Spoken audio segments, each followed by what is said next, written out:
Shop talk. If we can't talk in the barbershop, where can we talk? The barbershop is the institution of the black community for decades. It's just as holy as the black church. Barbershop talk. Wake up. This is information production. Barbershop. Shop talk. Barbershop. Information is power. Welcome. This is Information Man, and I'm going to bring you a special presentation, just like the title says, Barbershop talk, shop talk. Oh yes, I'm going to take you on a journey here, because you see, the barbershop is an institution in the black community. It has been for decades. You see, the barbershop is as holy as the black church. It is a place where black men can come together, exchange greetings, exchange fiery conversations, whether it be sports, education, law, sex, war, labor, areas of action, you see. Talking about the social issues of today, racism, all sorts of schisms that we deal with in American society.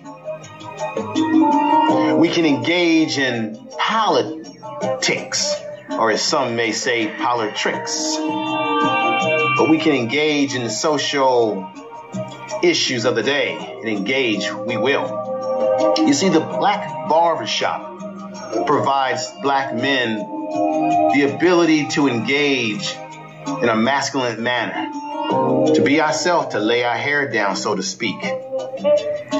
We may get in there and we may talk about our favorite football player, favorite basketball player, hell, our favorite baseball player. You know, whether we're arguing and debating about Joe Louis, the Brown Bomber, or Muhammad Ali, or Sugar Ray Robinson, Mike Tyson, Iron Mike Tyson. We might debate about who's the best boxer. You know, could it be Jack Johnson? You know, we may argue in the barbershop, but we may leave as foes or leave as friends. But one thing is always certain in a black barbershop: you can express who you are. You can truly be who you are as a black person. Okay? You could be a black conservative. You could be black liberal. You can be a black conscious individual. But we can all go into that barbershop no matter what our politics are, and we can converge together, work together. We're going to have our disagreements and our debate, but constructive conversation we must project. And the barbershop gives black men that extension. It has been a part of the black community. Okay? Many decisions were made in the barbershop as it relates to protests and civil rights, and what are we going to do to resist against oppression, just as it was in the black church with Dr. Martin Luther King, just as it was with Malcolm X, who spoke truth to power. Black men speak truth to power in the black barbershop and go out into the world and project it into reality. You know, the black barbershop is not just about getting a nice haircut, a fade, or a lineup, or your old hairstyle like the shag or the high top fade of the 90s. And then back in the day, you would get your afro nice and tightened up. Oh yeah, it's about communal connection, being a griot, that spoken word, that oral tradition passed down from generation to generation. Because you see, the black barbershop has been there for your grandfather, your grandfather's grandfather, and great-great-grandfathers in this world we call North America, the United States of America. Black people have used the black barbershop, that black barbershop, to forge their way. It is a black man's country club. Yes, it is ours. You see, the black barbershop holds so much. Remember when you were a child and your mother or your father brought you to the barbershop for the first time, and they put you in that booster seat, and and you start scrambling around and you start crying, and your father or your mother said, boy, stop crying. Boy, get in that seat right. And the barber said, boy, hold still. It's going to be easy. I'm going to give you a haircut. And you couldn't appreciate getting haircuts at that time, being so young, until you got older and you realized, I got to get that haircut. I got to be fresh, because getting a haircut in the barbershop, it empowers the black man's self-esteem, because if you look good, you feel good, you are good. The haircut can make a man who feels 5 feet tall feel 100 feet tall, you see, because the black barbershop is very important to the black community. It is our institution. It has been and always forever will. Now, one of the things that always was interesting to me about the barbershop growing up is that it's where you learn a lot of your social skills in terms of sex, women, you know, some of the gossip that we would talk about in the shop. You would see the barber, the old men playing checkers or chess. You know, you got your barber cutting your hair, you know, old school barber, and he's sipping on Johnny Walker Red, you know, and he's cutting your hair and talking, and, you know, and then you got a brother who comes into the shop. Barber talks about how, you know, I was with this honey last night and I really put it on her. I mean, you get to hear everything. You have people who come into the barbershop, the black barbershop, and you know they were boosting those goods that they were trying to sell you, and they would come in that shop and they would say, who needs a tie, baby? I got this cologne, baby. I got these pants, this dress. Your woman gonna like this dress, man. I got these tickets, you know, for the ball game, brother. Half off. I'm selling anything you need, I can provide. The barbershop is that institution that can provide.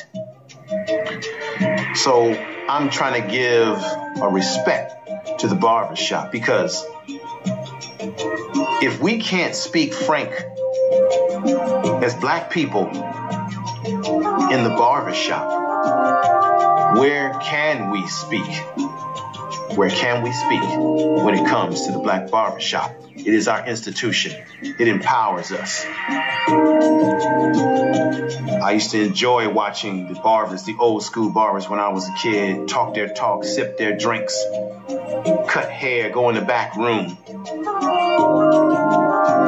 yelling, you get the hell out of here, when you got some fool in the barbershop not following the divine code of the barbershop. The dialogue was pure. The dialogue is real. The black barbershop executes our will to be that which we truly are. We are educated black men. We are not thugs. We are more than just athletes, entertainers. We are that black, dark matter consciousness that allows us to connect with our culture and who we are and express, whether it be through heated debate, constructive debate, to talk about everything in life. As I said, love, war, sex, education, politics, religion, labor, life. Yes, we can't talk in a barbershop. Where can we talk? To me, it sounds like you got a little haterism in your game. Well, Kevin, no, this ain't no hateration or no holleration in this dancery, okay? What I'm saying is that black people need to stop lying. Say something. There's three things that black people need to tell the truth about. What? One, Rodney King should have got his ass beat for driving drunk and being grown in a Honda. Two, OJ did it. And three, Rosa Parks ain't do nothing but sit her black ass down. That's right. Hey, I'm gonna back you up on that, because see, look, he was on the bus back in the day, and he on the bus now. Eddie, not only is what you're saying not true, it's wrong and disrespectful for you to discuss Rosa Parks in that way. Exactly. Wait. Hold on here. Is this the barbershop? Is it the barbershop? Yes, it's the barbershop. But, I mean, we can't talk straight in the barbershop. Then where can we talk straight? We can't talk straight nowhere else. You know, this ain't nothing but healthy conversation. That's all I got to tell you. On the park down. Ain't nobody exempt in the barbershop. You know that. Ain't nobody exempt. You can talk about whoever and whatever, whenever you want to in the barbershop. Why you gotta tell me sound like this, Eddie? You know you're wrong. Keep on walking. You wrong. You wrong by yourself this time, pal. I ain't with you. I'll tell you one thing. You better never let Jesse Jackson hear you talking about later. Man, fuck Jesse Jackson.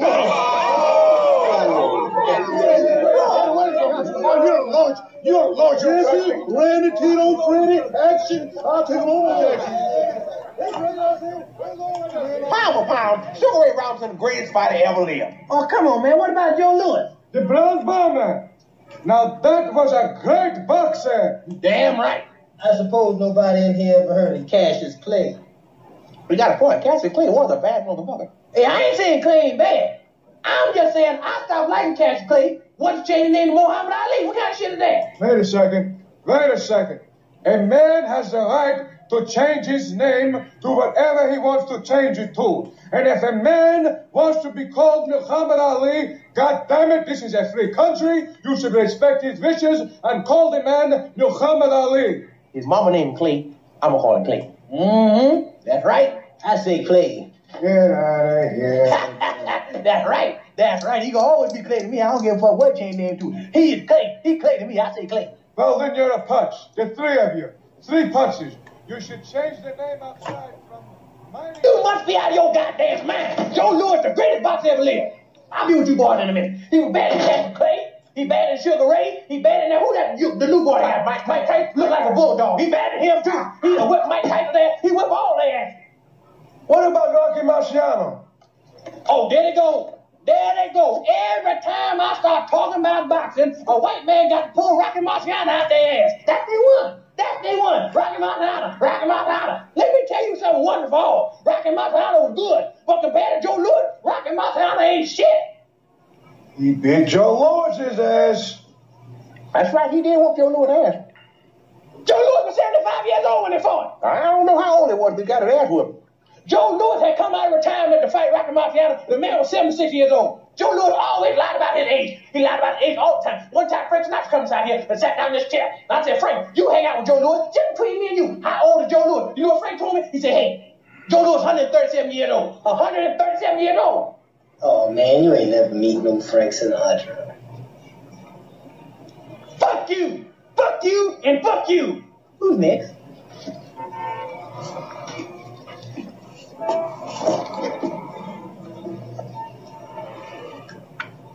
God damn, boy, what's that? Some kind of weave or something? It is my natural hair. I have been growing it since birth. Oh, shit, what kind of chemical you got in there? I have put no chemicals, only juices and berries. Shit, that ain't nothing but ultra-perm. Tell me how you want me to cut this. Just make it nice and neat.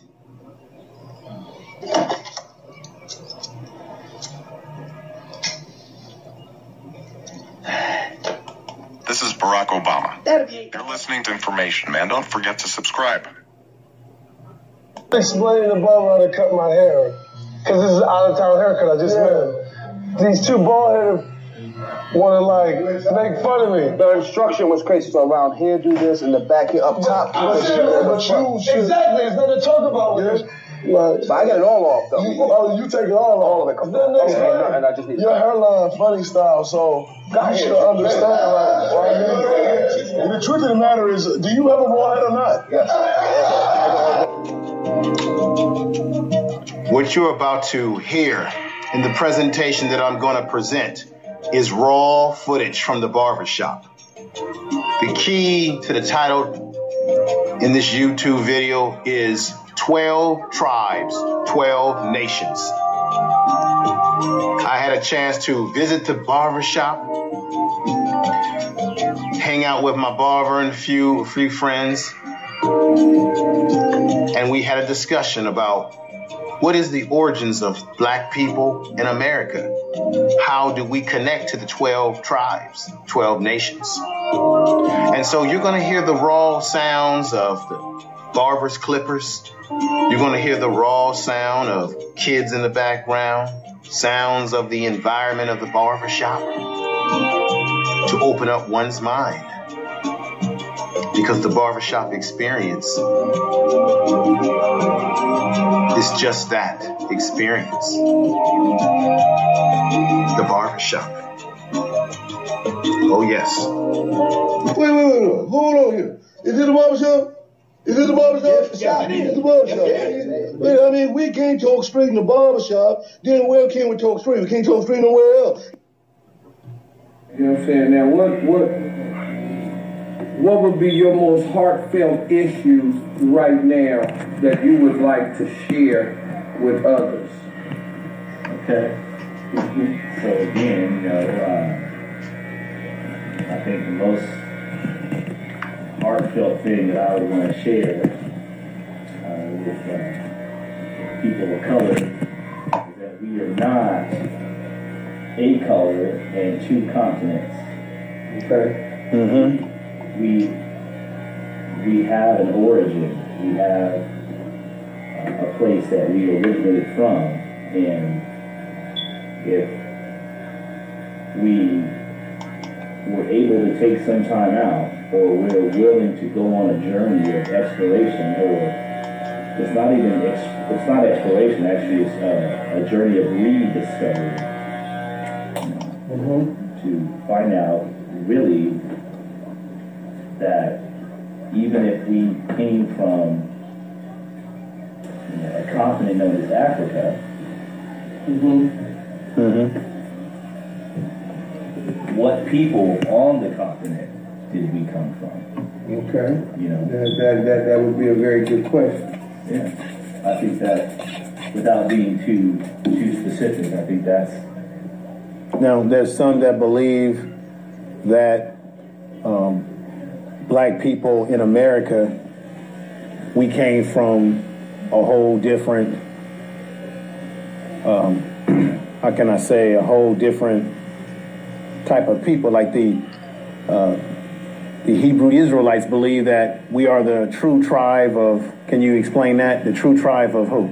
Well, great. I'd love to explain that. No, that's break it down. You know more about that than I do, so because just like a lot of people, I am on a journey.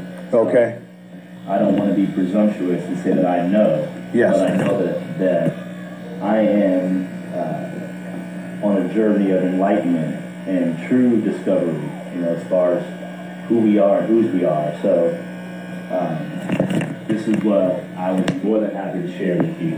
Okay. What's your word?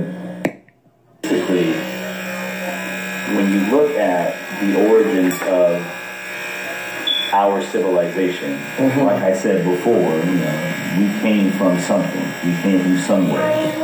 Okay. And the majority of people known as African Americans or blacks who are here on this continent, meaning the United States, what we know to be the United States of America, a majority of us did not, you know, originate on this continent. Even though there were people of color here before, there was a group of individuals that came here by way of slave ships.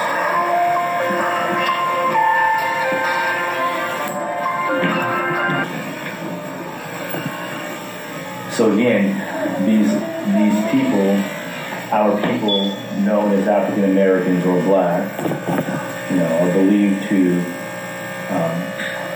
I shouldn't say are believed, we are taught that our history began in the 16 and 1700s. But the reality of it is, we, like I said before, have an origin, right? So, origins. We have origin, but more specifically, we were taken. This is probably a better way of saying. I don't want to ramble. Okay. There are a number of people of color. Okay. Okay. But what I would like to discuss are what are known as the 12 tribes of Israel. Oh, okay. Come on. And these 12 tribes come from an individual by the name of Jacob, who is known. I've heard of it. Yes. Who was known or renamed to Israel. Okay. By our Elohim. Mm-hmm. And as a result of these 12 tribes, our Creator, my Creator, entered into a covenant with these individuals, this family of 12 tribes. These 12 tribes, correct. And there were, again, 12 tribes. This may be a shock to individuals, but one of those 12 tribes is still in what was referred to as the Northern Kingdom, or Israel. Okay. These people are known as the Palestinians today. Okay. Who are the ones that the Palestinians, tell me if I'm wrong or right, one of their issues is that the land that Israel sits on, which was carved up and given to them and created by the United States and the European powers, they created a state for them. Is that wrong or false? So more specifically, it was something that was initiated by what is called the Balfour Declaration. Okay, Balfour. 1917. Yeah, that's right. And it became the state of Israel, and I believe it's 1948 or 46. I can't remember. I think it's 1948.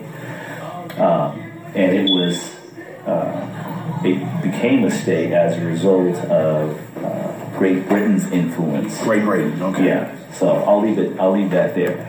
I'm not saying Great Britain they were the power that enacted it or allowed it to come to fruition. Okay. And the Palestinians believe that the land was given to them by the Almighty, by God. Well, the Jews believe the same thing, that there was the promised land for them. Well, so my point is the land was given to the house of Israel. The house of Israel, okay. It was given to the house of Israel. What I was trying to explain is that there were 12 tribes. One of those 12 tribes are still there. They don't know that they are. I shouldn't say they don't know. I shouldn't say that. I believe that we don't realize that those 12 tribes, one of those 12 tribes is the Palestinians. They never left. Hold fast. So they remain. Correct. So one of the... This is Barack Obama. You're listening to Information Man. Don't forget to subscribe. 12 tribes would be the Palestinians, and they remain to this day in the land of their ancestors. Correct. Hold on a second. Now, there were 10 other tribes that were dispersed. Okay. They were dispersed. Okay. So there were 10 other tribes dispersed. And they're referred to as the dispersed. The Bible speaks about them being dispersed in every corner. Every corner of the earth. Okay, cool. Every corner of the globe, then, if you will. Yeah, correct. Now, if you add those up, that's only 11 tribes. There's 12 tribes. So. Interesting. There was a royal class. There was a royal class of Hebrews. Okay. This class were known as a nomadic tribe. They were tribes. Okay. As you were saying. So there was a nomadic tribe. There was a royal tribe. And this particular tribe, all right.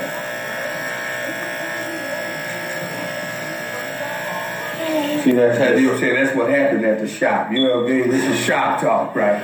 Yeah, that's what it's going to be called. So exactly. This nomadic tribe, this royal tribe, is known as Yehuda, or Judah. The tribe of Judah. I've heard of that now. If anyone is familiar with our Messiah, our Savior, Yeshua. People know him as Jesus. He's been named that. He is referred to as the Lion of Judah. The Lion of Judah. He comes from that line. Okay, which again is one of the 12 tribes of Israel. So to kind of fast forward, those are the 12 tribes. The challenge that we run into is that out of those 12 tribes, there was one tribe that their culture and identity was taken from them. And their culture and identity, it was taken from them. Now, could this same group of people be known as the Moors? The Moors? Because they tied the Hebrew Israelites here with the Moors. Well, so you're right, bro. The thing about it is, and this is what's important. So we even go to another. We go further back. Okay, we go back to an origin of people, or the repopulation of the planet, and this is the part that for a lot of people, they have to search this information out for themselves and find out what they believe to be true. I don't want to be the one to skew someone's perspective one way or the other. This is just information that they can find out for themselves. Just giving the information and you do with it what they. Please. Correct. And I'm also, in using these particular names, the names that I'm going to be using are potentially not the original Hebraic name, Hebrew name of these individuals, but they are the names that we know them of. And who I'm making reference to are the three sons of Noah. Okay. Three sons of Noah. Yeah. So sons of Noah. Noah had three sons. He had Ham, Shem, and Japheth. Okay. And these three sons were the progenitors of what we know as humankind today. Okay. So these three sons got the whole show kicked off. Yeah, the whole human. Population. The repopulation. The repopulation. So they're part of the repopulation. Yeah. So, and this is something that can be researched in the Holy Manuscript, in the Book of Genesis, and specifically in the Book of Genesis, chapter 10, it talks about the different groups, the different nations. Okay. So anyhow, this is what I'm talking about now is basically it's in line with what our brother here asked about the Moors, right? So the Moors are what we would refer to as our kin, our brothers and sisters. They're not separate from us. They are us. They are just as much us as you have two brothers, and these two brothers have children. Those children are first cousins, right? Yes. So they're family. We're family. However, the difference between who we would refer to as the Moors and the people who we would refer to as the Hebrews is easiest explained by stating that our Creator, our God, our Elohim, created a covenant with a specific family. And again, that's for other people to try to figure out how it works out in their minds. In my mind, it's easy to say, like, for example, my brother and I, we are family, we're kin. But if my God comes and talks to me and says, I have a covenant with you, even though my brother and I are blood, we're family, my responsibility is to go back. My responsibility is to adhere to what my covenant is with our Creator. Okay. So back to these three brothers, Ham, Shem, and Japheth. Ham is the father of the dark-skinned races, but not the Hebrews. Okay. Yes. Ham is and this is spelled out in the book of Genesis chapter 10. Ham is the father of Put, which is North Africa. Put, North Africa. Yeah, it's North Africa. If I can remember these. Put, or North Africa, is also referred to as it's the kingdom of the Moorish Empire. Right? And that's a whole other topic. That's the kingdom, not the empire. Okay. That's the kingdom. It's just the kingdom. The Moors, North Africa. Again, the father of the North Africans, or the Moors, is Ham. Ham's also the father, or the progenitor of Mizraim. Mizraim is known, or we know Mizraim as Egypt. Okay. Egypt is a name that we've all adopted, and it's really the only name that most of us know Egypt as. But no, it's Kemet. It's another name. The original name was Kemet. Well, we're talking about the same place. Yeah, that's when the Nubians, because it was the what does Nubian mean? So this is brother. Break it down. What I'm talking about. Break it down for me. Well, the thing about it is to stay right on track with those 12 tribes of Israel, and to try to create an understanding with respect to that. Yes. Mizraim means land of the black faces. Wow. Okay, that's what Mizraim means. Wow. Again, individuals have to search that information out for themselves and realize that with something as specific as what I just said, it may be hard to find. Now, this is Barack Obama. You're listening to Information Man. Don't forget to subscribe. Now, at the same time, you know what? The question I have is that if we're dealing with the Bible, and we're dealing with this story. Is it that we should look at this story in a historical sense or as a literary sense? In a literary sense. Well, I'm with you. I agree. I see what you're saying. Is it mythological or stories? Or historical. So you see what I'm saying? I'm with you. So you're trying to figure out, is it historical, based on facts? Yeah, or is it... Every culture has its mythological stories. Well, it says that these books are books of science. You see what I'm saying? Like the scriptures and also the Holy Quran, that they're science books. Okay. And that there's really a deeper meaning to these writings and this literature, you see what I'm saying, than we know of. Yeah. You know what I'm saying? And some of us look at them as literal stories, you know what I'm saying? Like, you know, they've actually walked the land and whatnot. But we know that much of it is rooted in mythologies. Well, remember there were secret societies. Even in Egypt or Kemet, they had secret societies. You know, secret organizations that, like, for example, you know how you have masonry and all, you have masons and all these different organizations. They know things about symbolisms that we don't know. They might have insight into certain things that we only have a small surface touch on. I believe Masons originated from the continent of Africa.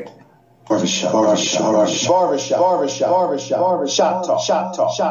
If we can't talk in a barbershop, where can we talk? A barbershop institution is the black community for decades. Is just as holy as the black church. Barbershop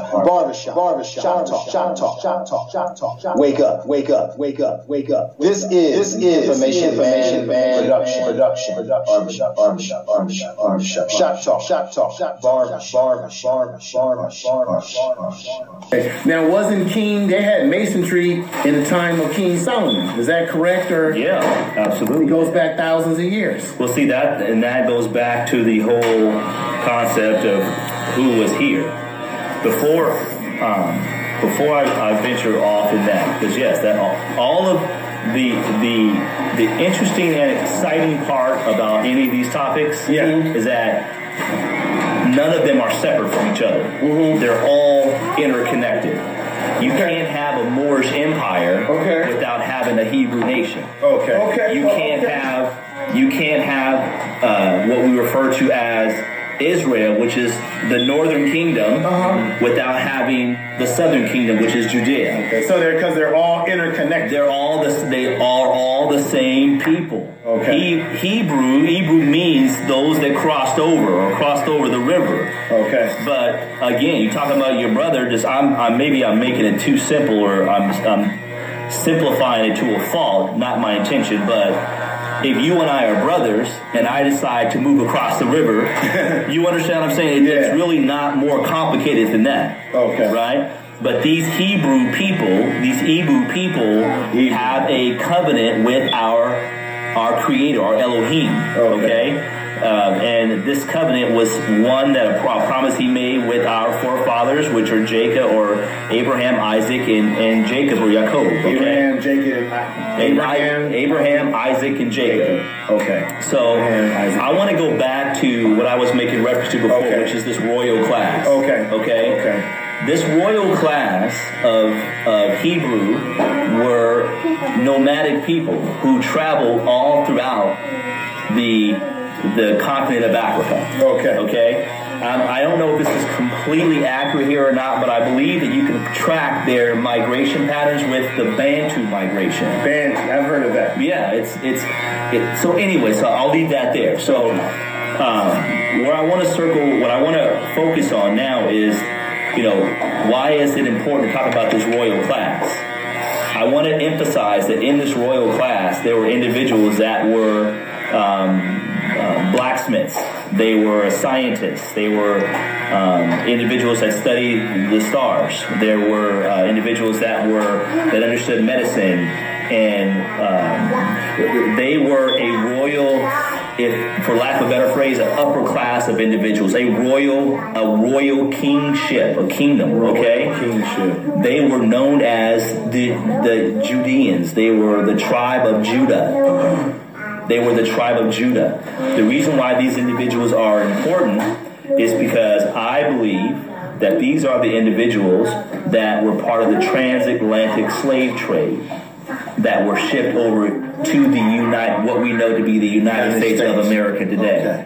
Okay. So the individuals that we call African Americans today, I believe, are originally from the tribe of Judah. If you look at old slave maps, you'll see on the Horn of Africa, you'll see Kingdom of Judah. So would you say that most of African Americans in this country? Let me ask this question. Okay. Would you say that most are, in general, African Americans in this country, as you said, the percentage of us come from out of that particular tribe? I'd say a small percentage of us. Small percentages come from that. But what has happened over the years is that we have integrated with others. Yeah. Okay. And I think, well, I'm going to let Rob ask the question first. What about, let me ask you a question though, one more. What about, when you look at South America, particularly Brazil, South America, the majority of Africans that were brought out of that continent were brought into South America. That were brought out of which continent? Of Africa, I'm sorry. Okay.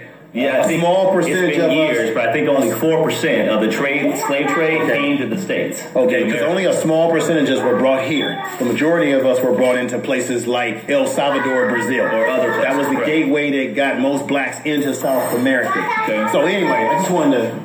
Rob, Rob was going to say something. Yeah, go ahead, Rob. I'm sorry. The thing about it is when you guys start saying, when we were brought here, in a class of people that we identify as the slaves who were brought over here. Well, they weren't slaves. They were from the continent. They weren't slaves that were brought over here. They were brought here and became slaves, but they weren't the only ones.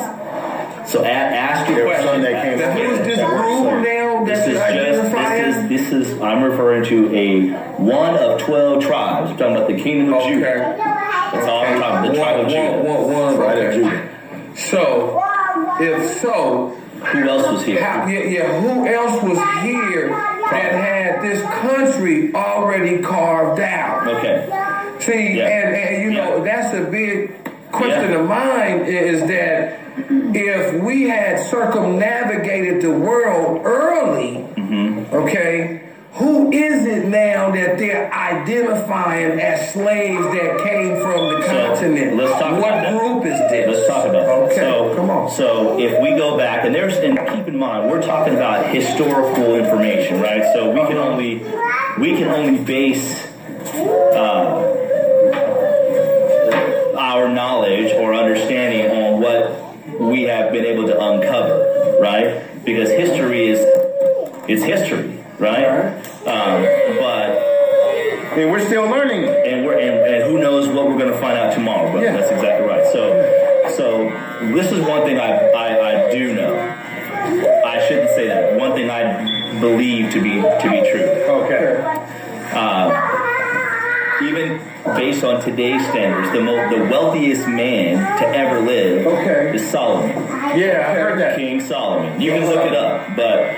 Now that's Solomon, the story Solomon, the actual king, I'm talking about fictional Solomon. I'm talking about the real individual. The real man. I'm talking about an individual that is part of the tribe. He is part of that tribe. Like you said, there were 12 tribes, and there was a tribe that dispersed. I'm going somewhere. Okay, go ahead. Go ahead. Where do we get? Let me answer it. I know where you're going. The thing about it is, everything that I'm saying, like I said before, the majority of information that's been given to us over the years, it's been antiquated. It's separated. Where we believe that one group is separate from the other group, it's not. Okay? Now, there was a group of explorers that used to go on these 3-year explorations. Okay. Right?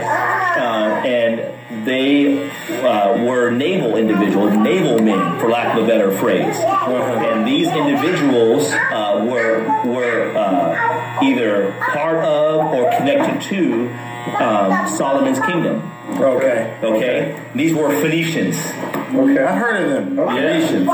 Okay. So what would happen is King Solomon would sin with a connection with the Phoenicians. He'd sin. They would have these what do you call them? These exploration trips, right? And these 3-year trips, they would go and explore areas, and they would discover new places, and they would settle areas, right? But in reality, they would come back every 3 years. And I believe, based on what I have been introduced to and studied myself, I believe that a lot of the materials that were brought back to the kingdom of Solomon, right, were used to build the temple. Oh, that temple that he was trying to. Yeah, so a lot of the gold. I can't substantiate this, and I'm not a historian. This is just my own personal opinion. Well, it's my own personal research, and I could be wrong. Personal research. But I'm of the belief that some of the items that were brought to King Solomon from abroad, I believe, even from this continent that we're in right now, contributed to the building of the temple. So, anyways, these Phoenicians, along with King Solomon and his naval, and you can look it up, he had a massive navy. Well, they, I believe, were some of the original inhabitants through their exploration to land on this continent. I gotta go. It's been great. Yeah, but thank you. It's good to see you. Yeah, right. Come on in. Good knowledge. Okay. Thank you. Information is power. I hope you enjoyed that presentation. I wanted it to be as raw as possible, to be direct as possible. And as my man Joe Madison always says, information is power. Yes, it is. So I hope you enjoyed that presentation, because in the barbershop, we talk about everything, sports, social issues, politics, history. We touch on everything. Black people are not monolithic. We don't all think the same or think alike. We all bring a unique perspective. And the barbershop allows us to project that perspective amongst each other as brothers. to fellowship. And this is why constructive conversation, whether it be in the barbershop or anywhere we go in the world as black people, is very important. Very important. Because as my man Neely Fuller Jr. always says, and he states this about being constructive in your conversation. We have a code, and the code says one thing: we do not contact each other unless we have something constructive to say or do. Now that's dynamite right there. That will give the white supremacists a headache overnight. If every non-white person, every black person on the planet would just start doing that right this minute. This is Barack Obama. You're listening to Information Man. Don't forget to subscribe. So I would like to thank everyone for listening to my YouTube program. Don't forget to subscribe. I would definitely appreciate the support for the time that you have taken to listen to Barbershop, Shop Talk. I want to thank everyone out there, wherever you are in the world, whatever time zone you're in, for taking the time to listen to my YouTube. Thank you. I really, really do. Thank you.